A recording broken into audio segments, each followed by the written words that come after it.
चलो जी, तो स्टार्ट करते हैं द लास्ट इमॉर्टल का एपिसोड नंबर 4। तो एपिसोड 4 की स्टार्टिंग में हम देखते हैं तो स्टार्ट होता है और हम देखते हैं कि मोर कबीले की राजकुमारी हुआसू जो होती है वो आती है और मिलती है दाजी माउंटेन के गुरु यानी डोंग हुआ के शिष्यों से, मतलब अन्य 2 शिष्यों से, गुजिंग से नहीं, गुजिंग के सीनियर से मिलती है और वो उन लोगों से कहती है कि जी प्रणाम।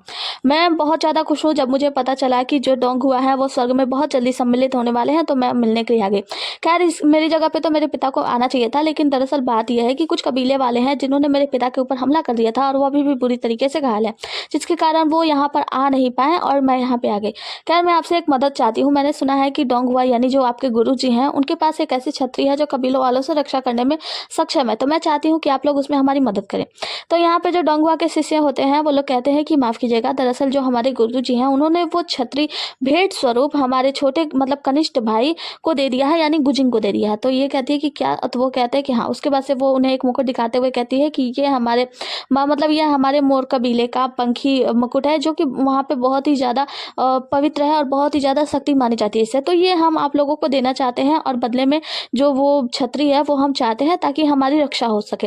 वो लोग बताते हैं कि ये तो गुजिंग को मिला हुआ है और ये गुजिंग के ऊपर है, वो किसको देना चाहता है, किसकी मदद करना चाहिए या नहीं करना चाहिए, ये सब उसके ऊपर है, क्योंकि गुरु जी ने उसे एज अ गिफ्ट दे दिया है। वो मतलब संभालने के लिए नहीं दिया बल्कि एक गिफ्ट के लिए दिया है। तो वो कहती है कि अच्छा ऐसी बात है। जिसके बाद से सीन कट होता है, हमें दिखाया जाता है गुजिंग को जो कोई बैठ के खा रहा होता है। वो खाता हुआ या इनको बुला रहा होता है कि इन तुम कहाँ हो, इन तुम कहाँ हो, लेकिन इनकी तो आवाज आ ही नहीं रही होती है। दूसरी तरफ हम इनको देखते हैं जो कि गुजिंग से दूर हो रही होती है। कहती है कि देखो कितना अच्छा है, प्रैक्टिस करते करते मेरी शक्तियां बढ़ रही हैं और मैं इस मुल्क से दूर होते जा रही हूँ, ये बहुत सही है, जल्दी मैं उससे बहुत ज्यादा दूर हो जाऊंगी और इसके करीब भी नहीं आना पड़ेगा। और वो एक एक कदम करके आगे बढ़ा रही होती है।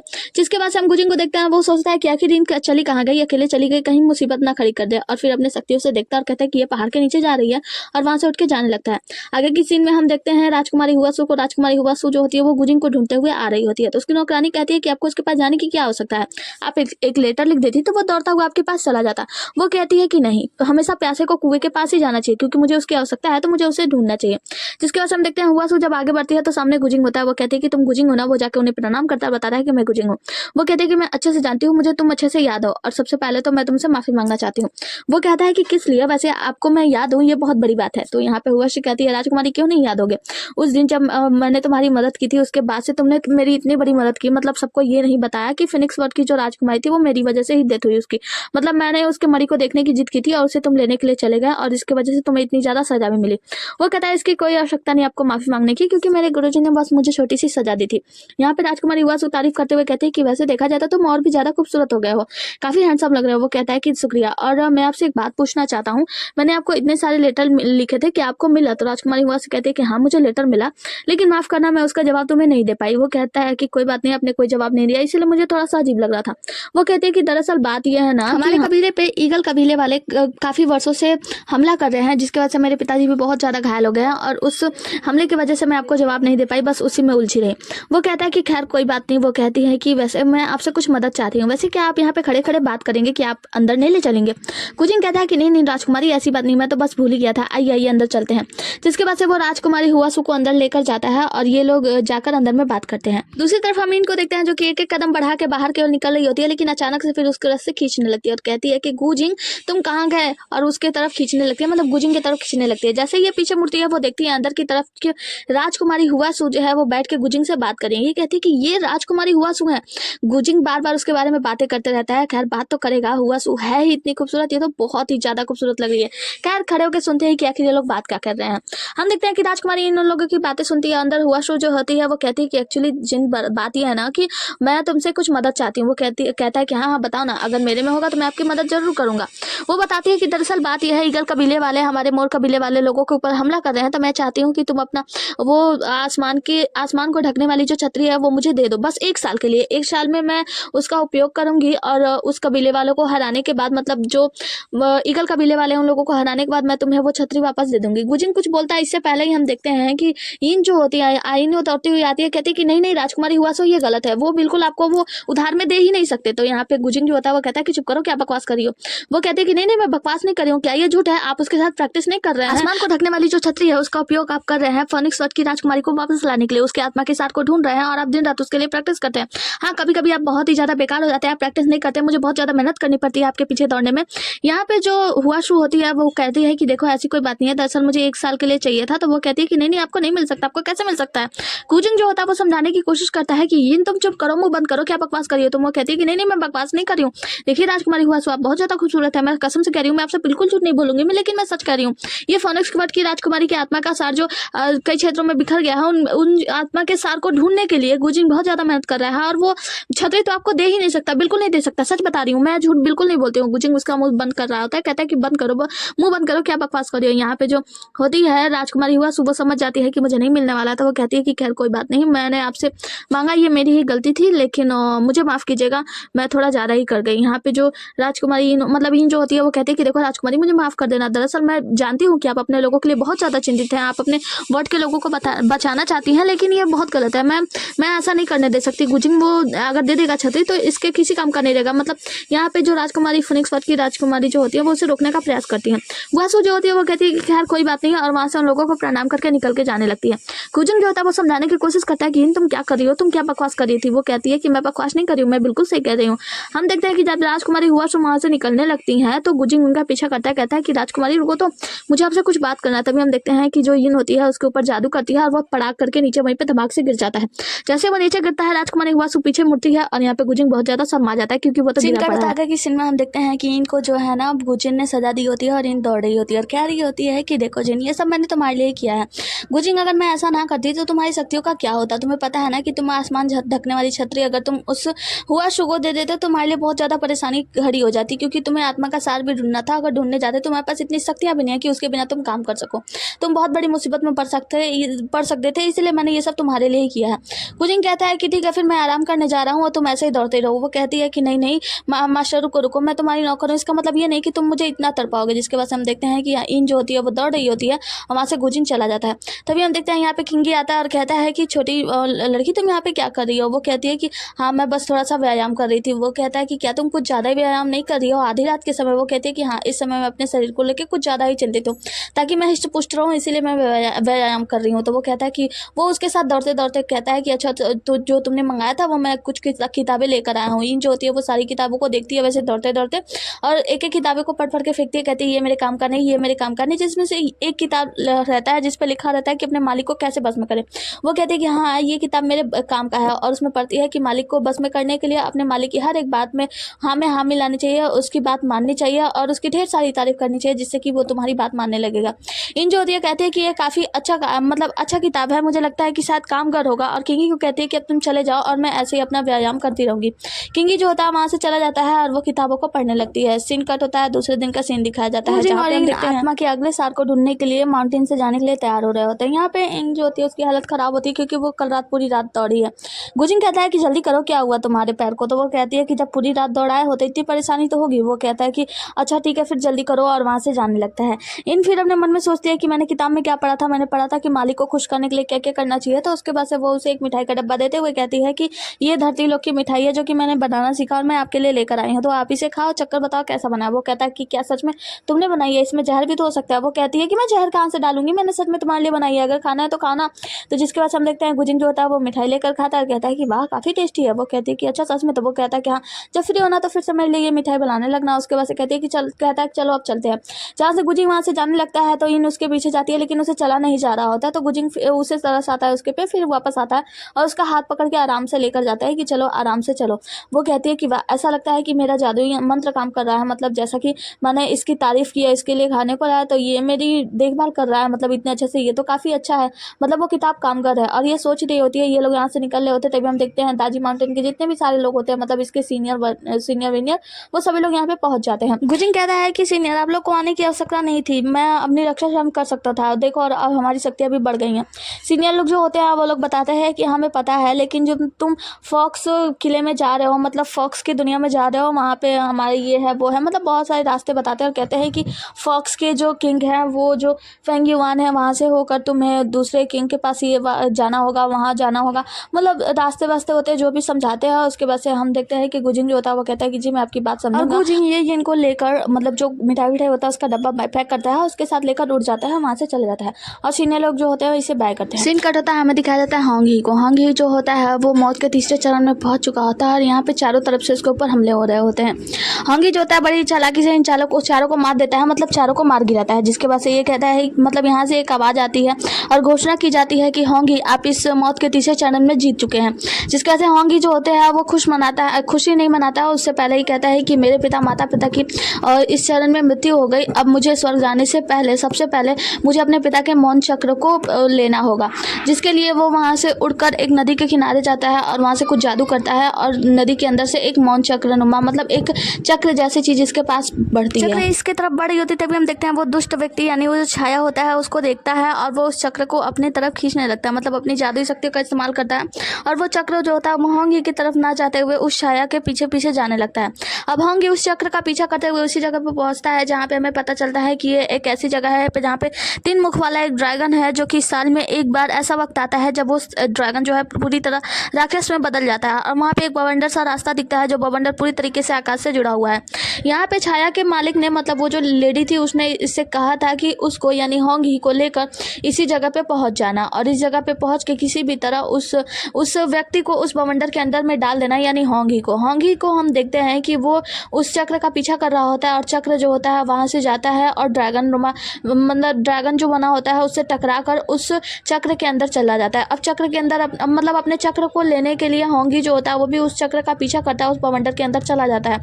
जिसके बाद से हम देखते हैं कि बवंडर से जो होंगी होता है वो अचानक से एक जगह पे चला जाता है और ये होता है जीवान दुष्ट जेल, मतलब ये एक जेल होता है जहाँ पे होंगी जाकर कैद हो जाता है। अब हम यहाँ पे देखते हैं कि यहाँ पे बहुत सारे पौधे होते हैं जिसपे फूल लगे होते हैं और ये फूल बहुत ही ज़्यादा खतरनाक होते हैं, ये इंसान खाने वाले फूल होते हैं। ये जो सारे फूल होते हैं ये सारे फूल मिलकर होंगी के ऊपर हमला कर देते हैं। होंगी बचाव करने की पूरी प्रयास करता है लेकिन ये फूल इनको पूरी तरीके से जकड़ लेते हैं।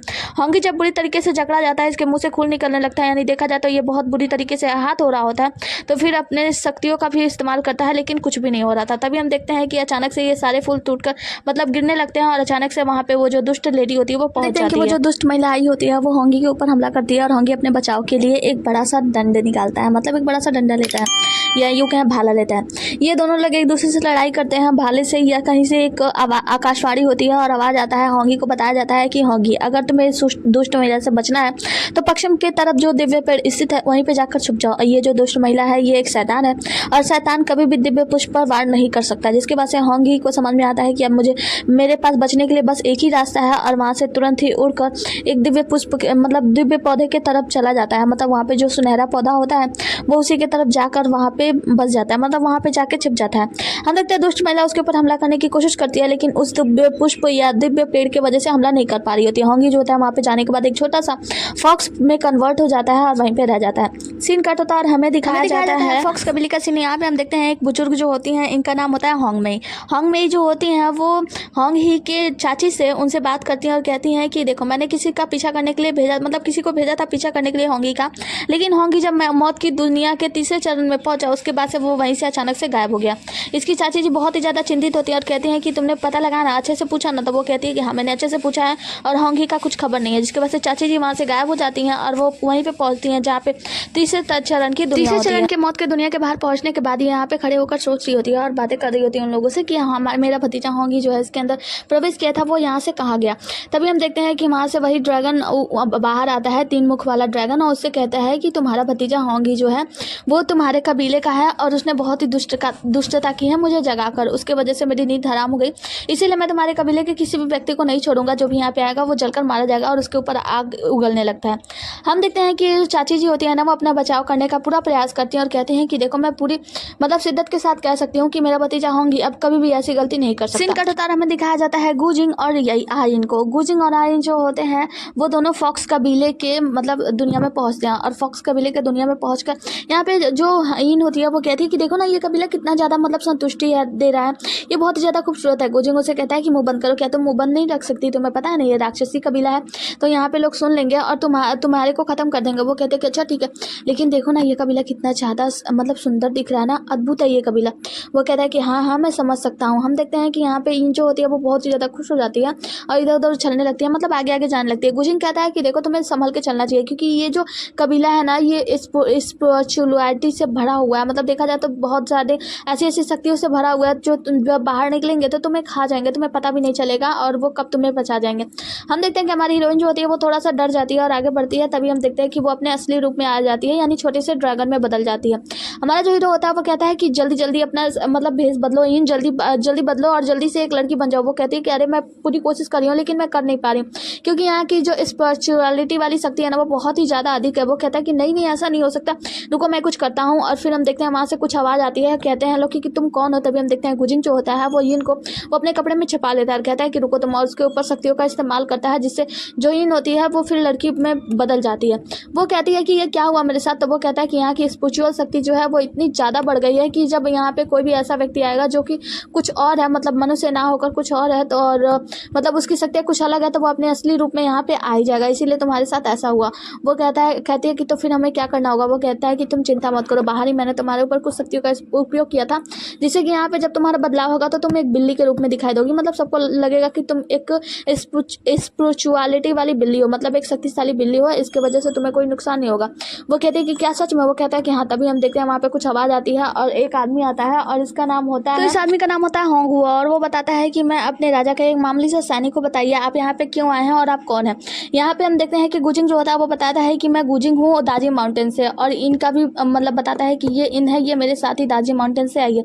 ये दोनों लोग प्रणाम करते हैं। तो होंगहुआ कहता है कि तुम यहाँ पे क्यों आए हो। तो वो कहता है कि दरअसल फिनिक्स वर्ल्ड की राजकुमारी जिसकी मृत्यु मेरे वजह से हो गई थी, उसकी आत्मा का सार इधर उधर बिखर गया, मैं उसकी आत्मा के सार को लेने के लिए इस दुनिया में आया हूँ। वो कहता है कि ठीक है फिर मेरा पीछा कीजिए, और वो अपने साथ अंदर को लेकर जाता है। जब ये लोग अंदर जा रहे होते हैं तो हम देखते हैं कि इन जो होता है वहाँ पे बहुत सारी ऐसी चीज़ों को देखती है, मतलब कुछ स्त्रियाँ होती है जो डांस कर रही होती है, कुछ लोग होते हैं जो आकाश में उड़ रहे होते हैं। ये सारी चीज़ें देख करना बहुत ही ज़्यादा आकर्षित हो रही होती है इन, और उन लोगों को देखने के लिए और अंदर ही अंदर जाने लगती है, बहुत ज़्यादा खुशी हो रही होती है इससे कि देखो ये जगह कितनी ज़्यादा आकर्षित है, बहुत ही ज़्यादा सुंदर है और मनमोहक दृश्य है। ये देखते हुए वो अपने आप में इतना ज़्यादा खो जाती है, आगे बढ़ती है। तभी हम देखते हैं कि यहाँ पे फॉक्स कबीले की रानी जो होती है, यानी होंग ही की जो चाची जी होती है वो बैठी होती है और कहती है कि तुम मतलब ये सारे दृश्य बंद करवा दो, मतलब ये सारे दृश्य देखकर देखो ये लड़की कैसे आकर्षित होने लगी है। वो सारे दृश्य अचानक से बंद हो जाते हैं और सब कुछ साधारण सा हो जाता है। उसकी होंगी की चाची जी जो होती है वो उन लोगों को बुलाती है और कहती है कि बताओ तुम लोग यहाँ पे क्यों आए हो। तो वो जो होता है, जो दाजी माउंटेन से गुजिंग होता है, वो उन लोगों को प्रणाम करता है और बताता है कि मैं दाजी माउंटेन से हूँ, और जो राजकुमारी थी फिनिक्स वर्ल्ड की उसकी मृत्यु हो गई है, और उसकी आत्मा को सार के ढूंढने के लिए मैं यहाँ पे निकला हूँ। और उसके आत्मा का एक साल दिखाता है और बताता है कि वुटंग ट्री से मुझे आत्मा का एक साल तो मिल चुका है, और मुझे पता चला है कि जिंगयू वैली में ऐसा ही एक और वुटंग ट्री है, और वुटंग ट्री से जब मैं ढूंढूंगा तो मुझे अगला भी आत्मा का सार मिल जाएगा।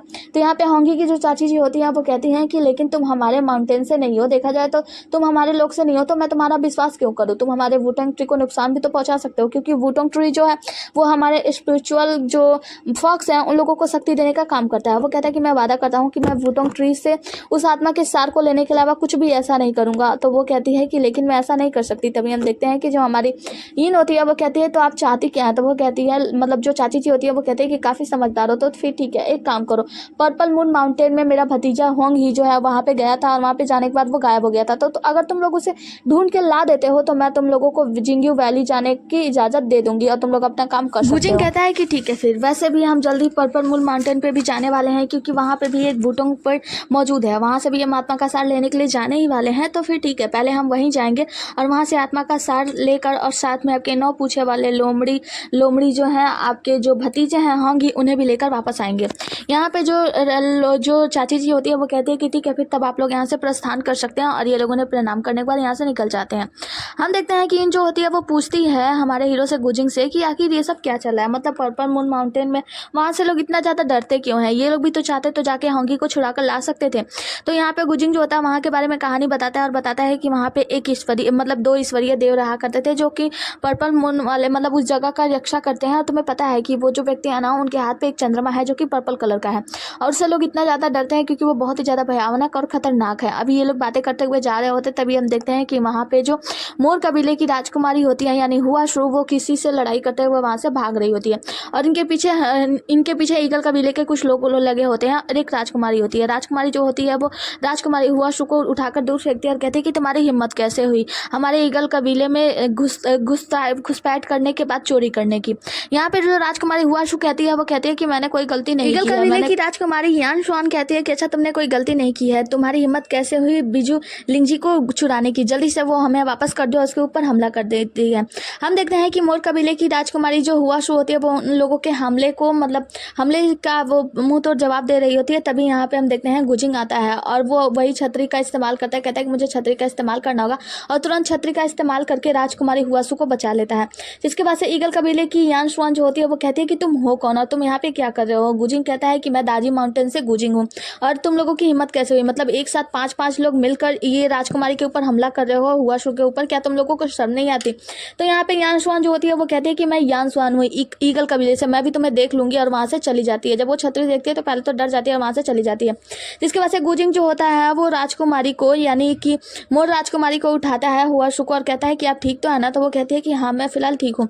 वो कहता है कि आपकी हालत ऐसे कैसे हो गई, आपकी हालत तो बहुत ही ज़्यादा खराब लग रही है, आप बैठिए मैं कोई सराय ढूंढता हूँ, फिर मैं आपको वहाँ पे ले चलता हूँ। और फिर वो उसे ओढ़ने के लिए अपना ऊपरी कपड़ा दे देता है, ऊपरी आवरण दे देता है और वहाँ से लेकर जाने लगता है। हम देखते हैं कि इन जो होती है वो मौसम को देखती है और कहती है कि क्या ये ज़्यादा गर्मी नहीं है, मतलब इसे ठंडी लग रही है ऐसा कैसे, और फिर अपने कपड़े को ओढ़ लेती है और वहाँ से निकल जाती है। हम देखते हैं कि जब ये लोग एक सराय में पहुँचते हैं तो यहाँ पे गुजिंग कहता है कि इन एक काम करो, मुझे लगता है कि राजकुमारी हुआसू बहुत ही ज़्यादा बीमार है, तो तुम इसके लिए कुछ आध्यात्मिक दवाई लेने के लिए जाओ और मैं तब तक के लिए इसका ख्याल रखता हूँ, फिर हम लोग यहाँ से चलते हैं। राजकुमारी मोर कबीले की राजकुमारी जो होती है वहीं पे बैठ जाती है और गुजिंग उसकी देखभाल करने लगता है। इन तो जाना नहीं चाहती लेकिन फिर चली जाती है दवाई लेने के लिए। जैसे ही इन वहाँ से चली जाती है हम देखते हैं कि राजकुमारी हुआसू ने कुछ जादू कर दिया है यहाँ पे चारों ओर। हमें पता चलता है कि राजकुमारी हुआसू ने शायद कोई गेम रचा है गुजिंग के खिलाफ, मतलब गुजिंग को वो ठगना चाहती है। इनके जाने के बाद गुजिंग हुआसू से पूछता है कि आप ठीक तो है ना। तो वो कहती है कि हाँ मैं अभी ठीक हूँ। वो कहता है कि आप वहाँ पे क्या कर रही थी, मतलब ईगल के राजकुमारी के साथ आपकी लड़ाई कैसे हुई, मतलब आपने क्या चोरी की थी। वो बताती है कि दरअसल बात यह है मेरे पिता बहुत ही ज़्यादा घायल है और उन्हें ठीक करने के लिए बिजू लिंग जी की बहुत ही ज़्यादा ज़रूरत थी और वो मुझे मिल नहीं रहा था, मतलब ईगल के कबीले वालों से मैंने पूछा लेकिन उन लोगों ने देने से मना कर दिया क्योंकि उन लोगों ने इन्हीं तो हमारे ऊपर हमला कर दिया था और वो लोग चाहते हैं कि मेरे पिता की मृत्यु हो जाए, हमारे राज्य में कोई भी राजा ना बचे, जिसकी वजह से वो लोग हमारे राज्य को भी हड़प सके। इसीलिए मैं मजबूर हो गई थी बिजू लिंग जी को चुराने के लिए और मैं उसे चुराने के लिए चली गई। वो कहता है कि आपकी आध्यात्मिक शक्ति को क्या हुआ। तो वो बताती है कि दरअसल बात यह है कि मेरे पिता इतने ज़्यादा बीमार थे कि मैंने अपने आध्यात्मिक शक्ति से उन्हें ठीक करने का प्रयास किया लेकिन कुछ भी विफल नहीं हुआ, इसीलिए। तो वो कहते हैं कि लेकिन आपको ध्यान रखना चाहिए, आप बहुत ज़्यादा कमजोर हो गए। वो कहती है कि मैं जानती हूँ और मुझे जाना होगा क्योंकि अगर मेरे पिता की रक्षा के लिए मैं वहाँ नहीं होंगी तो ईगल कबीले के लोग हमारे ऊपर दोबारा से हमला कर देंगे और वो बहुत ही ज़्यादा मतलब अपने आप को बेचारी दिखा रही होती है। अगले सीन में हम देखते हैं इन जो होती है वहाँ से आ रही होती है और ये सोचते हुए आ रही होती है कि ये जो गुजिंग है ना ये जब भी हुआसू को देखता है तो अपनी पूंछ हिलाने लगता है। देखा जाए तो मुझे लगता है कि वो बहुत ही बुरी तरीके से फंसने वाला है और लेकिन वो अंदर तो जाती है लेकिन जादू के प्रभाव से वो दोबारा से उसी जगह पे मतलब उसी जगह पे वापस से आ जाती है। वो सोचती है कि क्या ये कोई जादुई जगह है, मतलब जहाँ पे मैं जाने की अंदर जाने की कोशिश करती हूँ, प्रयास करती हूँ और फिर उसी जगह पे चली आ रही हूँ, ऐसा कैसे हो सकता है मेरे साथ। वो कहती है कि लगता है कि गुजिंग बहुत बुरी तरीके से फंसने वाला है, उसे तो हुआसू साथ फंसाने की कोशिश कर रही है। दूसरे सीन में हम देखते हैं कि राजकुमारी हुआसू जो होती है वो पूरी तरीके से अपनी बातों में मतलब घुमाने की कोशिश कर रही होती है गुजिंग को कि वो मेरी बातों में आ जाए और मुझे वो जादुई छतरी वाला जो है वो दे दे। गुजिंग जो होता है वो कहता है कि आप कहना क्या चाहती हैं। तो हुआसू बताती है कि दरअसल बात यह है कि एक माउंटेन है, मतलब साउथ सी का एक माउंटेन है इमोर्टल कबीला, और वहाँ पे वो इमोर्टल कबीले वालों के साथ संधि की बात हुई है। अगर उस इमोर्टल कबीले के मतलब व्यक्ति से मेरी शादी हो जाती है तो फिर वो लोग हमारी पूरी मदद करेंगे और हम लोग सब कुछ ठीक कर लेंगे। तो वो कहता है कि लेकिन ऐसा कैसे हो सकता है, ये तो बहुत गलत है। तभी वो अपना छतरी निकाल कर उन्हें दे देता है, मतलब राजकुमारी हुआसू को, और कहता है कि आप अभी के लिए ये ले सकती हैं, आप इसे रखिए उधार के रूप में। वो कहती है लेकिन फिर इससे आपके लिए खतरा हो जाएगा। वो कहता है कि उसकी ज़रूरत नहीं है, मैं ठीक हूँ और मेरे पास बहुत ज़्यादा शक्ति है, मैं सब कुछ ठीक कर सकता हूँ। हुआसू जो होती है वो कहती है कि मैं आपका उपकार कभी भी नहीं भूलूंगी और वो छतरी पाकर तो बहुत ज़्यादा खुश हो जाती है और वो छतरी अपने अंदर में ग्रहण कर लेती है, मतलब ले लेती है। हम देखते हैं कि जो ये होता है मतलब गुजिंग होता है वो उसे छतरी देकर खुश होता है कि हाँ चलो मैंने बड़कपन दिखाई। तभी हम देखते हैं कि दूसरी तरफ से आवाज़ आती है इनकी और वो चिल्लाते हुए कहती है कि गुजिंग मैं कहाँ फंस गई हूँ, मैं यहाँ से बाहर नहीं निकल पा रही हूँ, ये कैसी जगह है, मुझे रास्ता ही समझ में नहीं आ रहा है, मैं सब कुछ भूल चुकी हूँ। यहाँ पे गुजिंग कहता है कि ये पागल लड़की मतलब जो मेरी ईन है ना वो मतलब थोड़ी सी पागल है, वो दरअसल रास्तों में थोड़ा सा कंफ्यूज हो जाती है और फिर वो अपने मतलब शक्तियों का इस्तेमाल करता है उसे वापस बुलाने के लिए। तो यहाँ पे जो मोर कबीले की राजकुमारी होती है वो देख लेती है और कहती है कि क्या तुम उसके मालिक हो, वो तुम्हारी नौकर है, ऐसे कैसे, मतलब तुम लोग एक संधि में बंधे हुए। वो कहता है कि हाँ दरअसल बात यह है कि वो दाजी माउंटेन में पैदा हुई और उसे रास्तों के बारे में और ज़्यादा कुछ पता नहीं है, उसकी शक्तियाँ बहुत ज़्यादा कम है, तो उसकी रक्षा के लिए मेरे गुरु ने ऐसा किया था और उसे मेरा नौकर बना दिया ताकि मैं उसकी रक्षा कर सकूँ और इस संधि में बांध दिया। वो कहते हैं कि अच्छा, जिसके बाद से वो क्या करता है अपने शक्तियों का इस्तेमाल करता है और इन को अपने पास बुला लेता है। इन आके तुरंत उसे टकरा जाती है और कुछ कहती है, मतलब वो बताने की कोशिश कर रही होती है लेकिन नहीं कह पाती कि ये सब शायद राजकुमारी हुआसू का ही किया करा है। यहाँ पे हम देखते हैं कि जो गुजिंग होता है वो दवाई ले लेता है, कहता है कि मैं किसी को ढूंढता हूँ, जाके दवाई बनवा के लाता हूँ, तब तक तुम राजकुमारी हुआसू की यहाँ पे रह के देखभाल करो, और वहाँ से गुजिंग चला जाता है। हम देखते हैं इन जो होती है वो कहती है कि ठीक है, और वो वहाँ से चला जाता है। तो वो हुआसू से कुछ पूछ चीज़ से पहले हुआसू वहाँ से जाने लगती हैं। जब हुआसू जाने लगती है तो इन कहती है कि लेकिन आपको यहाँ पे इंतजार करना चाहिए कि क्योंकि जो गुजिंग है वो दवाई लेने के लिए गया है तो आपको अभी नहीं जाना चाहिए और आपको अभी गुजिंग का इंतजार करना चाहिए। हुआशु कहती है कि मुझे क्या करना चाहिए ये एक नौकर बताइए। वो कहती है कि क्या मतलब है तुम्हारा। तो यहाँ पे हुआशु बताती है कि मुझे अच्छे से पता है कि तुम एक नौकर हो और वो तुम्हारा मालिक है, तो फिर तुम मालिकों के बीच में बोलना ना ही ठीक है तुम्हारे लिए, मतलब ना ही बोलो तो सही है। तो फिर तुम एक नौकर होकर मुझे कैसे रोक सकती हो और मुझे क्या करना चाहिए ये तुम ना ही समझाओ तो अच्छा है। जिसके वजह से हुआशु जो होती है उसे ताने वाने मार के वहाँ से चली जाती है। अब हमारी ईन को बहुत ज़्यादा गुस्सा आ रहा होता है कि देखो इसे कैसे पता कि मैं नौकर हूँ, और गुजिंग ने इसे सारा कुछ बता दिया और वो वहीं पे बैठ जाती है गुस्से के कारण। तभी हम देखते हैं गुजिंग आता है दवाई लेकर और कहता है कि हुआशु कहाँ गई। तो यहाँ पे ईन कहती है कि वो तो चली गई। वो कहती है कि चली गई, क्या मतलब है तुम्हारा, मैंने तुमसे कहा था ना उसकी देखभाल करना। वो कहती है कि मैं तो एक नौकर हूँ ना, तो मैं क्या कर सकती हूँ। तो वो कहता है कि क्या हुआ तुम्हें ईन। तो वो बताती है कि तुमने उसे क्यों बताया कि हम मालिक और नौकर के संधि में बंधे हुए हैं। वो कहता है कि अरे जब मैं जादू करके तुम्हें बुला रहा था ना, तब वो देखते ही समझ गई थी कि हम मालिक और नौकर के अनुबंध में बंधे हुए हैं। वो कहती है कि अच्छा ऐसी बात है। गुजिंग कहता है कि हाँ, और तुम्हें पता है कि हुआशु बहुत ही ज़्यादा खूबसूरत और चालाक मतलब समझदार है, और उस वक्त तो उसे पता भी नहीं था कि मैं कितनी ज़्यादा मुसीबत में हूँ, लेकिन फिर भी वो मेरी मदद करने के लिए तैयार हो गई थी। वो हमेशा मेरी मदद करने के लिए तैयार हो जाती है, वो काफ़ी अच्छी है। वो कहते हैं कि अच्छा वो लड़की बहुत अच्छी है ना, वो उसने अभी, और फिर कहते कहते रुक जाती है, कहती है कि वो तो बहुत ज़्यादा बुरी है। तुम्हें पता है तुम वो इतना ज़्यादा बीमार थी, तुम उसके लिए दवाई लेकर आए और उसे बिल्कुल भी चिंता नहीं थी, और वो वहाँ से चली गई, तुम इसके बारे में ऐसी बातें कर रहे हो। गुजिंग कहता है कि हाँ बिल्कुल, क्योंकि वो अपने द्वीप के लोगों के लिए बहुत ही ज़्यादा परेशान है, इसीलिए वो जल्दी जल्दी में वहाँ से चली गई। और ये अब छोड़ो ना, अब इतना भी ज़्यादा परेशान मत हो, परेशान होने की ज़रूरत नहीं है। वो कहती है कि अरे मैं तो कुछ समझ नहीं पा रही हूँ, मैं क्या करूँ, कैसे समझाऊँ तुम्हें। गुजिंग नाटक करने लगता है, कहता है कि ऐसे तुम्हें वापस बुलाने में मुझे दर्द हो रहा है, मुझे चोट लग गई थी और तुम मेरे साथ ऐसी बातें करी हो। तो वो फिर अपनी शक्तियों का इस्तेमाल करती है, उसके चोट को ठीक करने लगती है। वो कहता है कि हाँ अब ठीक है, और वो कहती है कि अच्छा तो तुम नाटक कर रहे थे। वो कहता है कि नहीं ऐसी बात नहीं है, वैसे अब हमें आगे चलना चाहिए। वैसे तुम्हें पता है ना कि पर्पल मून जो पर्वत है, माउंटेन है, वहाँ पे कोई भी जा नहीं सकता, लेकिन तुम्हारा भाई यानी गुजिंग वो तुम्हें वहाँ पे लेकर चलेगा। देखो मैं तो कितना ज़्यादा शक्तिशाली हूँ, मैं तुम्हें अपने शक्तियों का एक नमूना दिखाता हूँ। वो कहती है कि अच्छा लेकिन मुझे नहीं जाना। वो कहता है कि नहीं चलो तुम मेरे साथ चलो, हमें वहाँ पे जाना है, काम भी तो अपना करना है। और फिर उसे वहाँ से लेकर जाने लगता है, जिसके बाद से ईन जो होती है उसके साथ साथ चली जाती है। ये लोग उसी जगह पे पहुँचते हैं जहाँ पे मौत की दुनिया का आखिरी मतलब तीसरा चरण होता है।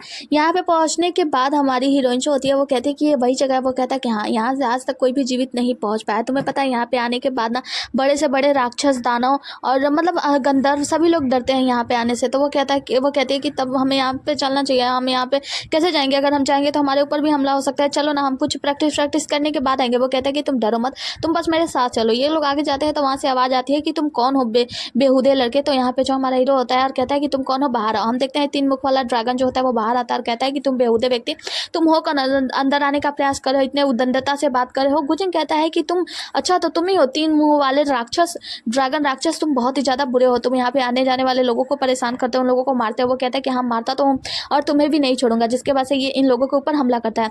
गुजिंग के ऊपर जब हमला होता है तो गुजिंग जोर जोर से चिल्लाता है कि बीबो बचाओ मुझे, और बीबो बचाओ मुझे। तभी हम देखते हैं कि यहाँ पे एक आदमी आता है और गुजिंग के सामने आ जाता है और 3 मुख वाले ड्रैगन को रोक देता है और कहता है कि रुक जाओ 3 मुख वाले ड्रैगन, तुम्हारी हिम्मत कैसे हुई मेरे मालिक के ऊपर मतलब गुजिंग के ऊपर हमला करने की। और तुम्हें पता है, मैं तुम्हें अच्छे से जानता हूँ कि तुम मेरे सातवीं मौसी के तीसरे लड़के हो, है ना, तो मैं तुम्हें नहीं छोड़ूंगा। और ये जो व्यक्ति होता है इसका नाम बीबो होता है। जब ये ऐसा करके डांटता है ना तो 3 मुख वाला जो ड्रैगन होता है वो तुरंत ही वहाँ पे एक व्यक्ति मतलब एक आदमी बन के चला आता है। जैसे वो आदमी बन के आता है, बीबो जाकर गुजिंग को गले से लगा लेता है और कहता है कि भतीजे तुम कितने सालों बाद मुझसे मिलने के लिए आए हो, मैं तुमसे मिलकर बहुत ही ज़्यादा खुश हूँ। तो यहाँ पे गुजिंग जो होता है वो कहता है कि अच्छा सच में। तो वो हम देखते हैं कि बीबो जो होता है ना वो अलग कर देता है ईन को, मतलब उससे दूर कर देता है। ईन उसे कहती है कि अरे रुको सुनो तो, लेकिन वो उससे नहीं बोलता। और उसके बाद से वो 3 मुख वाले ड्रैगन को समझाता है कि देखो तुम्हें इसके ऊपर हमला करने की जरूरत नहीं है। मतलब देखा जाए तो बीबो जो है ना 3 मुख वाले ड्रैगन का एक करीबी रिश्तेदार है, जिसके वजह से उसने उसे छोड़ दिया। जिसके बाद से हम इन चारों लोगों को एक जगह पे दिखाया जाता है और ये लोग बात करते हैं। तो हमारा हीरो जो होता है वो बताता है कि जो पर्पल मून माउंटेन है ना, वहाँ पे एक 9 पूंछों वाली लोमड़ी है, हम उसे ढूंढने के लिए आए हैं। तो जो 3 मुख वाला ड्रैगन होता है वो सर्च करता है और कहता है कि पर्पल मून माउंटेन में कोई ऐसी लोमड़ी नहीं दिख रही है, किसी ऐसी लोमड़ी का निशान नहीं दिख रहा है जिसके 9 पूंछ हैं, ऐसी कोई लोमड़ी का पता नहीं है। जिसके बाद से जो गुजिंग होता है वो बताते हैं कि अच्छा वैसे इस पर्पल माउंटेन में मतलब यहाँ के ऊपरी इलाकों में एक वुटोंग ट्री है, मुझे उस वुटोंग ट्री के पास जाना है। तो वो कहता है कि वहाँ पे किस लिए। तो वो बताता है कि वुटोंग ट्री के पास जो फिनिक्स बर्ड की राजकुमारी है जिसकी मृत्यु हो चुकी है, उसकी अमर सार लेकर आना है मुझे। और मेरे गुरु जी को लगता है कि उसके अमर सार का एक टुकड़ा यहाँ पे होगा। तो हम देखते हैं कि यहाँ पे बीबो जो होता है वो जाने से मना कर देता है, कहता है बिल्कुल नहीं, तुम वहाँ पे नहीं जा सकते। तो गुजिंग कहता है कि क्यों भला, मुझे तो वहाँ पे जाना जरूरी है और बुटोंग ट्री के पास ही उसके अमर सर का एक टुकड़ा मिलेगा। तो जो वीवो होता है वो कहता है कि नहीं, तुम वहाँ पे नहीं जा सकते, क्योंकि तुम्हें पता है कि जो बुटोंग ट्री है ना वो नौ रसातल में स्थित है, और नौ रसातल का जो जगह है ना वो बहुत ही ज़्यादा खतरनाक है। सीन यहीं पे कट होता है, यानी यहीं पे एपिसोड समाप्त होता है। मिलता है अगला एपिसोड में, तब तक के लिए बने रहिए हमारे साथ। टाटा बाय बाय और टेक केयर। और हाँ, वीडियो लाने में बहुत ही ज़्यादा देरी हो रही है उसके लिए सॉरी। और हाँ, अगर आप लोग को वीडियो ये देखना है, मतलब नेक्स्ट पार्ट भी देखना है, तो वीडियो को लाइक करो, ज़्यादा से ज़्यादा लाइक करो, ज़्यादा से ज़्यादा मतलब देखो, लाइक करो, पसंद करो, तभी तो अगला वीडियो बनाने में अच्छा लगेगा ना। ठीक है, बाय।